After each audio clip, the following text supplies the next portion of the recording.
मुरुम येथील रहिवासी प्राचार्या ॲडव्होकेट सविता संभाजीराव मुरुमकर श्री करिबसवेश्वर माध्यमिक आणि उच्च माध्यमिक विद्यालय कासार सिरसी येथे कार्यरत आहेत। शिक्षण क्षेत्रातील भरीव योगदानाबद्दल भारतीय साहित्य अकादमी न्यू दिल्ली यांच्या वतीने 2025 आणि 26 चा वीरांगना सावित्रीबाई फुले फेलोशिप अवॉर्ड या आंतरराष्ट्रीय पुरस्काराने सन्मानित करण्यात आले।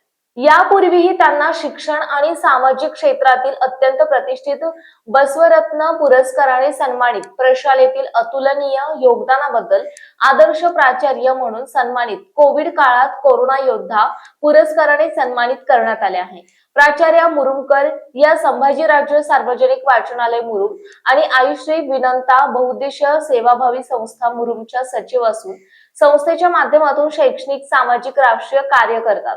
ग्रामीण आणि शहरी विद्यार्थ्यांसाठी वाचाल तर वाचाल या उक्तीप्रमाणे मोफत वाचनालय चालवणे, संविधान जागर अंतर्गत संविधानाचे वाटप, प्रतिवर्षी गुणवंत विद्यार्थी गौरव, सुशिक्षित बेरोजगारांना रोजगाराच्या संधी उपलब्ध, कोविड काळात गरजूंना धान्य किट वाटप, डॉक्टर, नर्सेस, अंगणवाडी सेविका, आरोग्य कर्मचाऱ्यांना कोविड पुरस्काराने सन्मानित, मतदान, जनजागृती, अंधश्रद्धा निर्मूलन, सक्रिय सहभाग, महिलांना कायदेविषयक सल्ले, पर्यावरण जनजागृती, व्यसनमुक्तीसाठी व्याख्याने, चर्चासत्रे, स्वच्छता अभियान राबवणे, बाल संगोपन, कुपोषण मुक्त मुले चर्चासत्र, पूरग्रस्त विद्यार्थ्यांना शैक्षणिक साहित्य वाटप असे अनेक समाजोपयोगी कार्यक्रम ते राबवतात।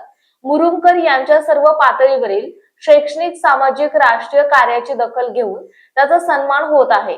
त्यांना मिळालेल्या सन्मानासाठी सर्व स्तरातून कौतुकाचा वर्षाव होत आहे। जीटीव्ही मराठी जनतेचा बुलंद आवाज न्यूज चॅनलचे प्रतिनिधी विशाल देशमुख, तालुका उमरगा, जिल्हा धाराशिव।